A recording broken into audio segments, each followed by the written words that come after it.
ಎಲ್ಲರಿಗೂ ನಮಸ್ಕಾರಗಳು. ಓಂ ಶ್ರೀ ಚಾಮುಂಡೇಶ್ವರಿ ಜ್ಯೋತಿಷ್ಯಾಲಯಕ್ಕೆ ಸ್ವಾಗತ ಸುಸ್ವಾಗತ. ಎಲ್ಲ ಸ್ನೇಹಿತರಿಗೂ ಸುರೇಶ್ ಬೆಳವಿನಾಳ್ ಮಾಡುವ ಹೃದಯಪೂರ್ವಕ ನಮಸ್ಕಾರಗಳು.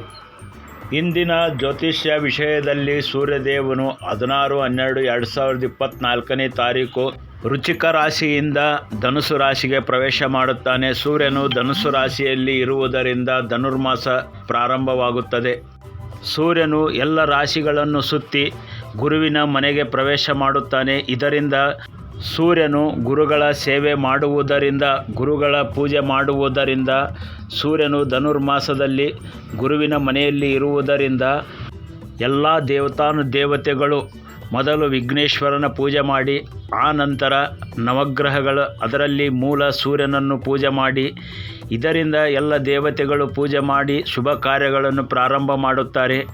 ಹಾಗಾಗಿ ಯಾವುದೇ ಸಮಯದಲ್ಲಿ ಗಣೇಶ ಮತ್ತು ಸೂರ್ಯನ ಆದಿತ್ಯಾದಿ ನವಗ್ರಹಗಳ ಪೂಜೆ ಮಾಡುವುದರಿಂದ ಶುಭ ಕಾರ್ಯಗಳನ್ನು ನೆರವೇರಿಸುತ್ತಾರೆ. ಈಗ ಸೂರ್ಯನು ಧನುರ್ಮಾಸದಲ್ಲಿ ಗುರುವಿನ ಮನೆಯಲ್ಲಿ ಗುರುಗಳ ಸೇವೆ ಮಾಡುವುದರಿಂದ 12 ರಾಶಿಯವರು ಗುರುಗಳ ಸೇವೆ ಮಾಡುವುದರಿಂದ ನಿಮಗೆ ತುಂಬ ಉತ್ತಮವಾಗಿರುತ್ತದೆ.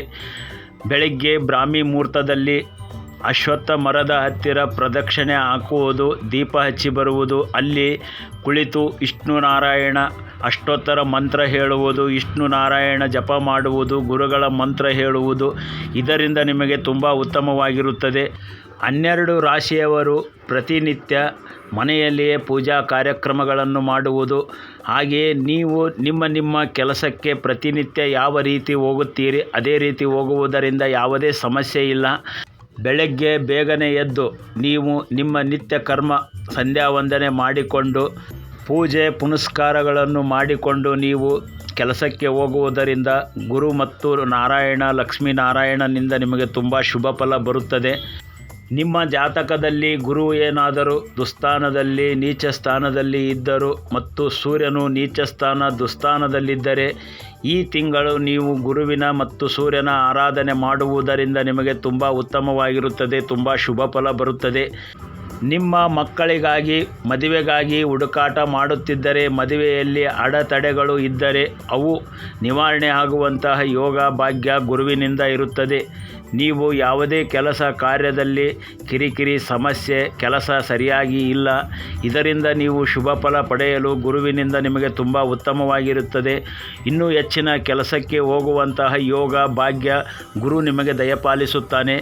ಸೂರ್ಯದೇವನು ಗುರುವಿನ ಆರಾಧನೆಯಲ್ಲಿ ಇರುವುದರಿಂದ ನಾವು ಎಲ್ಲರೂ ಸೂರ್ಯನ ಬೆಳಕಿನಲ್ಲಿ ಇರುವುದರಿಂದ ನಾವು ಸೂರ್ಯನ ಗುರುವಿನ ಆರಾಧನೆ ಹೇಗೆ ಮಾಡುತ್ತಾನೆ ಹಾಗೆಯೇ ನಾವು ಎಲ್ಲ ದೇವತಾ ಕಾರ್ಯಗಳಲ್ಲಿ ಭಾಗವಹಿಸಿ ಗುರುಗಳ ಆರಾಧನೆ ಮಾಡುವುದರಿಂದ ಸೂರ್ಯ ಭಗವಾನರಿಂದ ನಮಗೆ ತುಂಬ ಶುಭ ಫಲ ಬರುತ್ತದೆ.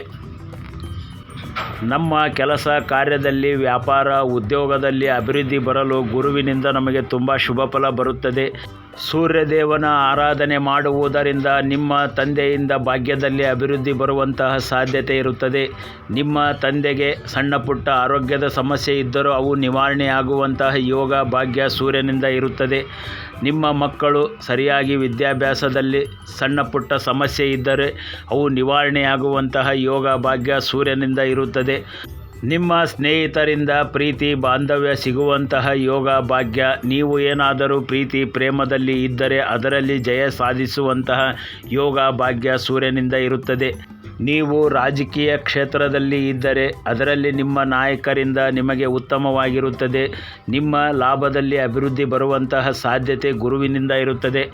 ಈ ಧನುರ್ಮಾಸದಲ್ಲಿ ಯಾವುದೇ ದೇವತೆಗಳ ಆರಾಧನೆ ಮಾಡಿದರೂ ತುಂಬ ಉತ್ತಮವಾಗಿರುತ್ತದೆ. ಹಾಗೆಯೇ ನವಗ್ರಹಗಳಲ್ಲಿ, ನಿಮ್ಮ ಜಾತಕದಲ್ಲಿ ನವಗ್ರಹಗಳಲ್ಲಿ ಯಾವುದಾದರೂ ದೋಷವಿದ್ದರೆ ಅವು ನಿವಾರಣೆ ಆಗುವಂತಹ ಯೋಗ ಭಾಗ್ಯ ಇರುತ್ತದೆ.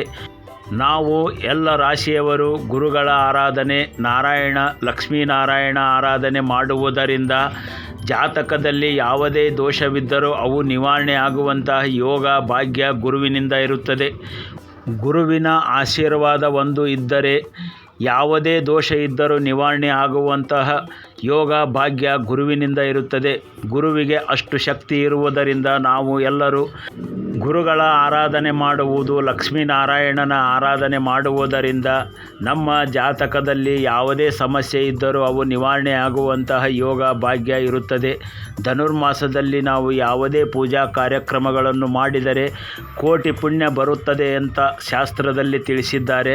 ಹೀಗಾಗಿ ನಾವು ಎಲ್ಲರೂ ಧನುರ್ಮಾಸದಲ್ಲಿ ಗುರುಗಳ ಸೇವೆ ಮಾಡುವುದು, ಗುರುಗಳ ಆರಾಧನೆ ಮಾಡುವುದು, ಗುರುಗಳ ಮಂತ್ರ ಜಪ ಮಾಡುವುದು, ಸೂರ್ಯದೇವನ ಆರಾಧನೆ ಮಾಡುವುದು, ಲಕ್ಷ್ಮೀನಾರಾಯಣ ಮಂತ್ರ ಹೇಳುವುದು, ನವಗ್ರಹಗಳ ಮಂತ್ರ ಹೇಳುವುದು, ಹೀಗೆ ಮಾಡುವುದರಿಂದ ನಮಗೆ ತುಂಬ ಶುಭ ಫಲ ಬರುತ್ತದೆ ಎಂದು ಶಾಸ್ತ್ರದಲ್ಲಿ ಹೇಳಿದೆ. ಹಾಗಾಗಿ ಎಲ್ಲರೂ ಈ ಧನುರ್ಮಾಸದಲ್ಲಿ ಪೂಜಾ ಕಾರ್ಯಕ್ರಮಗಳಲ್ಲಿ ಭಾಗವಹಿಸುವುದರಿಂದ ನಮ್ಮ ಯಾವುದೇ ರೀತಿಯ ಸಮಸ್ಯೆಗಳಿದ್ದರೂ ಅವು ನಿವಾರಣೆಯಾಗುವಂತಹ ಯೋಗ ಭಾಗ್ಯ ಗುರುವಿನಿಂದ ಇರುತ್ತದೆ. ನೋಡಿ, ಗುರುಗಳ ಮಂತ್ರ ಹೀಗಿರುತ್ತದೆ: ಓಂ ದೇವಾನಾಂ ಚ ಋಷೀನಾಂ ಚ ಗುರು ಕಾಂಚನ ಸನ್ನಿಭಂ ಬುದ್ಧಿಭೂತಂ ತ್ರಿಲೋಕೇಶಂ ತಂ ನಮಾಮಿ ಬೃಹಸ್ಪತಿಂ. ಈ ಮಂತ್ರ ಪ್ರತಿನಿತ್ಯ ಹೇಳುವುದರಿಂದ ಗುರುವಿನಿಂದ ನಿಮಗೆ ತುಂಬ ಶುಭ ಫಲ ಬರುತ್ತದೆ. ಹಾಗೆಯೇ ಗುರುಬ್ರಹ್ಮ ಗುರು ವಿಷ್ಣು ಗುರುದೇವೋ ಮಹೇಶ್ವರ ಗುರು ಸಾಕ್ಷಾತ್ ಪರಬ್ರಹ್ಮ ತಸ್ಮೈ ಶ್ರೀ ಗುರುವೇ ನಮಃ. ಈ ಮಂತ್ರ ಹೇಳುವುದರಿಂದ ಗುರುವಿನಿಂದ ನಿಮಗೆ ತುಂಬ ಶುಭ ಫಲ ಬರುತ್ತದೆ. ಇದು ಸೂರ್ಯನ ಗೋಚಾರ ಫಲ. ಧನುರ್ಮಾಸದಲ್ಲಿ ಸೂರ್ಯನು ಪ್ರವೇಶ ಮಾಡಿರುವುದರಿಂದ ಧನುರ್ಮಾಸದಲ್ಲಿ ಗುರುಗಳ ಆರಾಧನೆ ಮಾಡುವುದರಿಂದ ನಿಮಗೆ ತುಂಬ ಉತ್ತಮವಾಗಿರುತ್ತದೆ.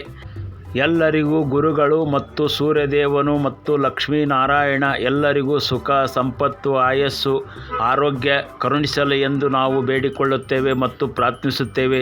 ನಮ್ಮ ಚಾನಲನ್ನು ಸಬ್ಸ್ಕ್ರೈಬ್ ಮಾಡಿಕೊಂಡವರಿಗೆ ಹೃದಯಪೂರ್ವಕ ನಮಸ್ಕಾರಗಳು. ಸ್ನೇಹಿತರೆ, ಇನ್ನೂ ನಮ್ಮ ಚಾನಲನ್ನು ಸಬ್ಸ್ಕ್ರೈಬ್ ಮಾಡಿಕೊಂಡಿಲ್ಲ ಅಂದರೆ ದಯವಿಟ್ಟು ಸಬ್ಸ್ಕ್ರೈಬ್ ಮಾಡಿಕೊಳ್ಳಿ. ನಿಮ್ಮ ಪ್ರೋತ್ಸಾಹ ಸದಾ ಇರಲಿ. ಎಲ್ಲರಿಗೂ ನಮಸ್ಕಾರಗಳು.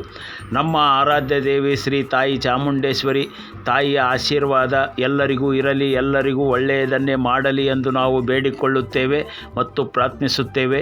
ಓಂ ಶ್ರೀ ಗುರುವೇ ನಮಃ. ಓಂ ನಮೋ ಭಗವತಿ ಸಚ್ಚಿದಾನಂದ ಸ್ವರೂಪಿಣಿ. ಸರ್ವೇ ಜನ ಸುಖಿನೋ ಭವಂತು. ಓಂ ಹರಿ ಓಂ.